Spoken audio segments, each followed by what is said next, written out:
Shalom jemaat Tuhan dimanapun kita berada. Selamat hari Kamis untuk kita semua.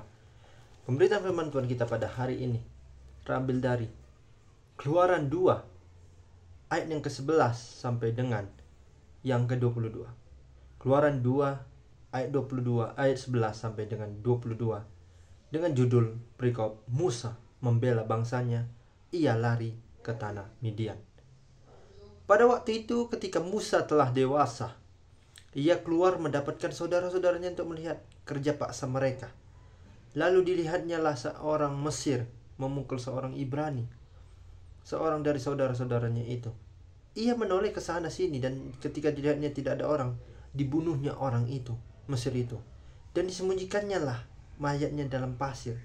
Ketika keesokan harinya, ia keluar lagi, didapatinya dua orang Ibrani tengah berkelahi. Ia bertanya kepada yang bersalah itu, "Mengapa engkau pukul temanmu itu?" Tetapi jawabnya, "Siapakah yang mengangkat engkau menjadi pemimpin dan hakim atas kami? Apakah engkau bermaksud membunuh aku? Sama seperti engkau telah membunuh orang Mesir itu?" Musa menjadi takut sebab pikirnya, tentulah perkara itu telah ketahuan. Ketika Firaun mendengar tentang perkara itu, dicarinya ikhtiar untuk membunuh Musa. Tetapi Musa melarikan diri dari hadapan Firaun dan tiba di tanah Midian. Lalu ia duduk-duduk di tepi sebuah sumur. Adapun imam di Midian itu mempunyai 7 anak perempuan. Mereka datang menimba air dan mengisi palungan-palungan untuk memberi minum kambing domba ayahnya. Maka datanglah gembala-gembala yang mengusir mereka. Lalu Musa bangkit menolong mereka dan memberi minum kambing domba mereka. Ketika mereka sampai kepada Rehuel, ayah mereka, berkatalah ia, "Mengapakah selekas itu kamu pulang hari ini?" Jawab mereka, "Seorang Mesir menolong kami terhadap gembala-gembala. Bahkan ia menimba air banyak-banyak untuk kami dan memberi minum kambing domba." Ia berkata kepada anak-anaknya, "Di manakah ia? Mengapakah kamu tinggalkan orang itu? Panggillah dia untuk makan." Musa bersedia tinggal di rumah itu. Lalu diberikan Rehuelah Zipora, anaknya, kepada Musa. Perempuan itu melahirkan seorang anak laki-laki. Maka Musa menamainya Gersom, sebab katanya, "Aku telah menjadi seorang pendatang di negeri asing." Sejauh ini pemberitaan firman Tuhan. Berbahagialah orang yang mau mempraktekkan firman ini dan mau menjalankannya dalam kehidupannya sehari-hari. Haleluya. Sekali lagi saya menyapa kepada kita semua, Shalom dan selamat hari Kamis kepada kita semua. Kiranya Tuhan masih tetap mengalirkan kepada kita berkat-berkatnya yang begitu luar biasa, dan kelimpahannya terus mengalir dalam tangan kasihnya kepada kita semua. Tema kita pada hari Kamis ini, pemberitaan firman Tuhan pada hari Kamis ini, itu adalah tetap berjuang untuk kebenaran. Sekali lagi, tetap berjuang untuk kebenaran.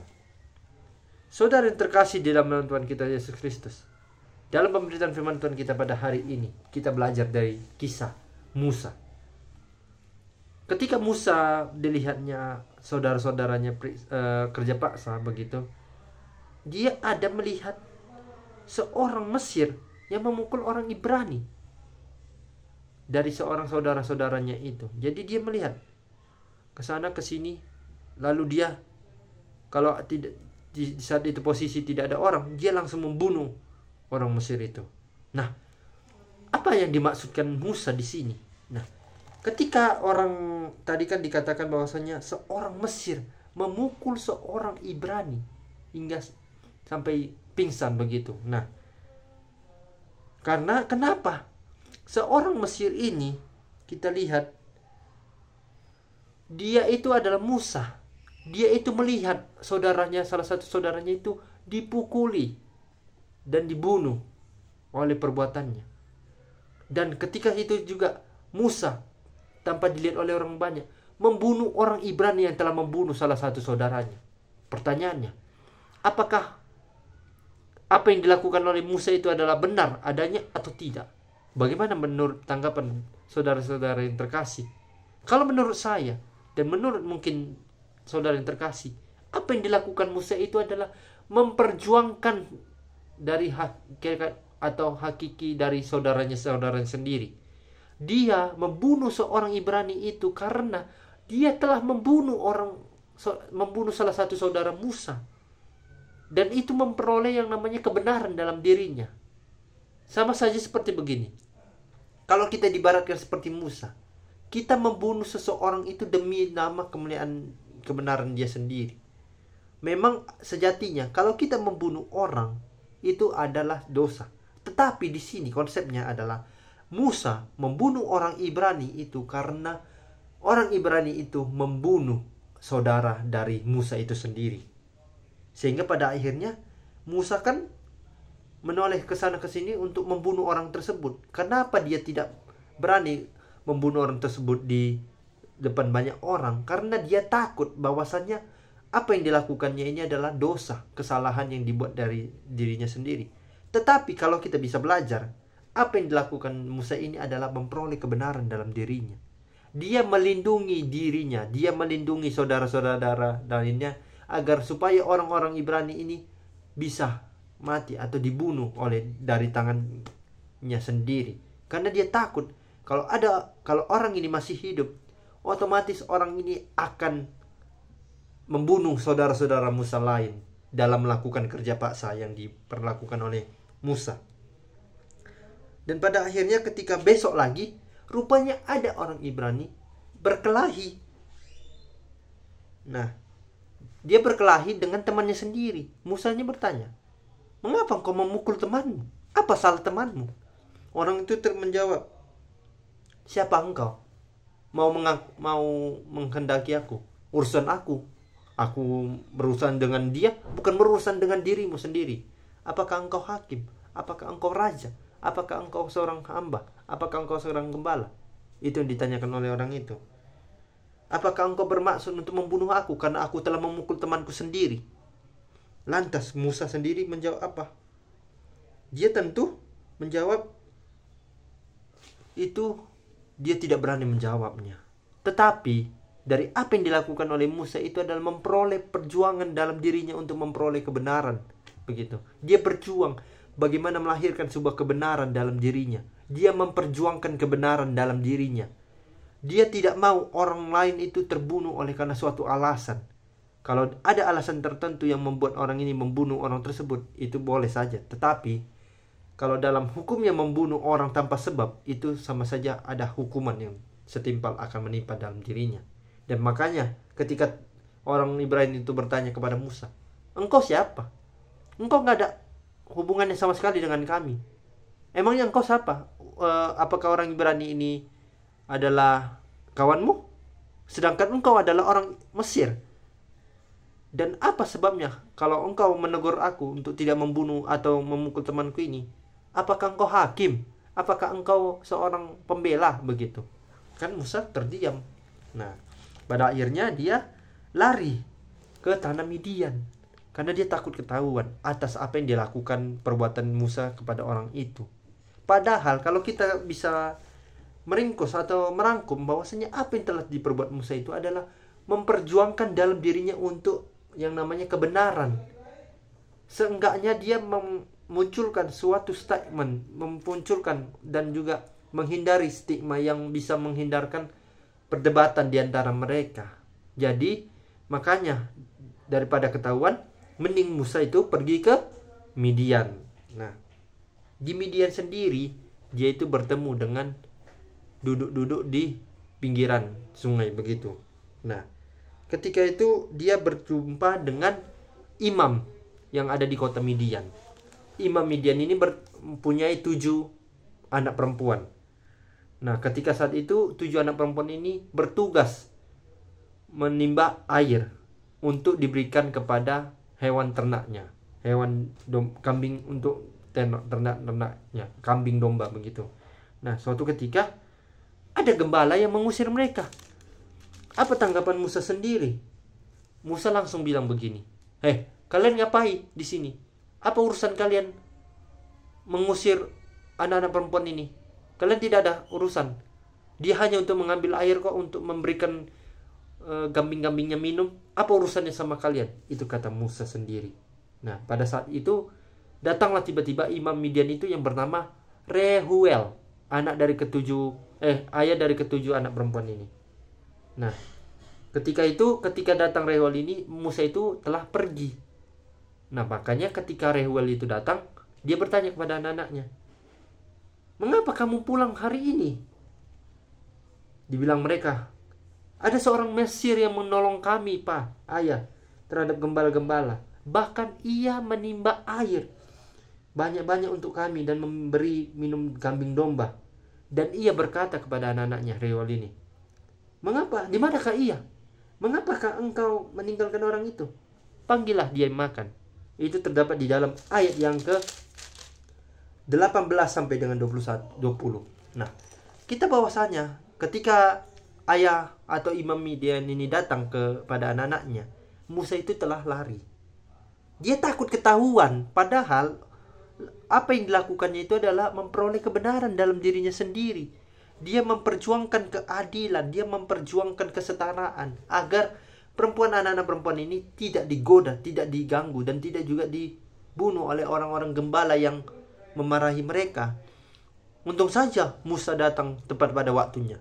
Kalau tidak tepat pada waktunya, apa yang terjadi dengan 7 anak perempuan ini? Pasti mereka akan diganggu oleh para gembala ini. Dan pada akhirnya, dengan kerendahan hati Musa, dia menolong ke-7 anak perempuan ini.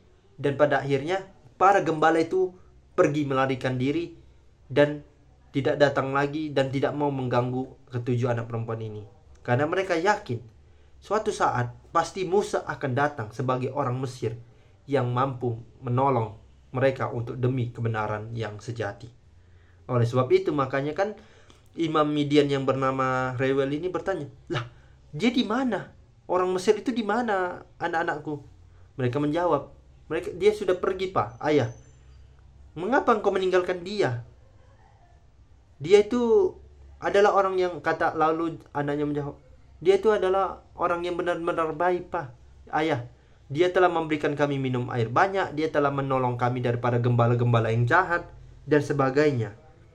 Dan pada akhirnya ketika itu salah satu anak perempuan dari salah satu anak perempuan Reuel ini meminta agar memanggil Musa, menjemput Musa kembali. Dan pada akhirnya Musa datang kembali ke rumah orang Midian ini. Dan pada akhirnya Jipora, salah satu anak dari 7 anak imam ini, dipilih oleh Reuel untuk menjadikan dia sebagai istri Musa. Dan pada akhirnya Musa dan anak yang bernama Jipora ini menikah dan melahirkan seorang anak yang bernama Gersom.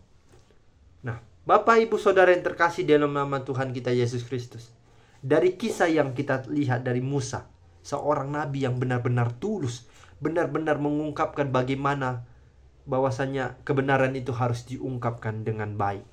Meskipun dia ketahuan, meskipun dia tidak ketahuan, tetapi kebenaran itu harus diperjuangkan seadil-adilnya. Sama halnya seperti begini. Berbicara tentang feminis. Terkadang dalam perempuan ini, hak-hak perempuan itu tidak disamaratakan dengan laki-laki. Banyak yang mengatakan perempuan itu, mereka lemah. Mereka itu tidak punya apa-apa. Ngapain suara mereka didengarkan? Nah, kehadiran dalam suatu teori feminis begitu menghadirkan bagaimana kesetaraan gender itu harus disamaratakan. Berjuang bagaimana perempuan ini memperoleh yang namanya kebenaran, memperoleh yang namanya kesetaraan, tidak dibeda-bedakan. Suara hak perempuan itu harus didengar dan segala macamnya. Oleh sebab itu, teori yang saya katakan tadi ini hampir sama mirip dengan apa yang dialami oleh Musa. Dan pada akhirnya kita bisa belajar dari kehidupan Musa ini. Meskipun kita sudah memperbuat kebenaran kepada banyak orang, kita tidak usah takut. Kalau kita sudah berbuat benar, pasti orang akan menganggap kita itu sebagai orang baik, bukan menganggap kita sebagai orang yang jahat. Toh demikian, kalau kita berbuat jahat, pasti orang menandakan kita sebagai orang jahat. Begitu sebaliknya. Tetapi dalam pemberitaan firman Tuhan kita ini pada hari ini, kita belajar dari Musa, bagaimana dia bisa memperjuangkan untuk memperoleh yang namanya kebenaran itu sendiri.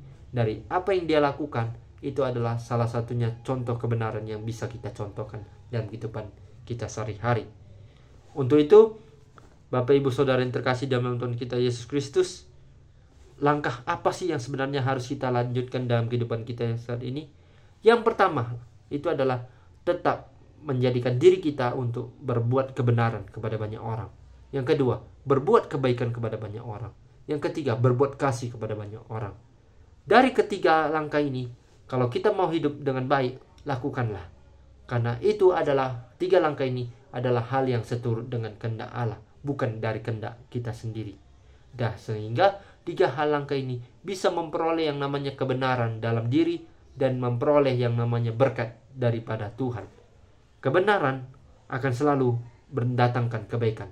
Kalau kejahatan pasti mendatangkan yang namanya menimbulkan musibah atau masalah. Untuk itu, saudara yang terkasih dalam Tuhan kita Yesus Kristus, dalam penutupan firman Tuhan kali ini, saya mengajak, tetaplah kita berjuang dalam kebenaran kita, seadil-adilnya lah dalam memperjuangkan kebenaran kita. Maka orang lain, maka orang banyak akan memperlakukan kita sebagai orang baik, oleh karena kita telah berbuat kebenaran kepada banyak orang. Demikianlah pemberitaan firman Tuhan. Semoga bermanfaat dan bisa dipraktikkan dalam kehidupan saudara-saudari terkasih dalam nama Tuhan kita Yesus Kristus. Amin. Tuhan Yesus memberkati.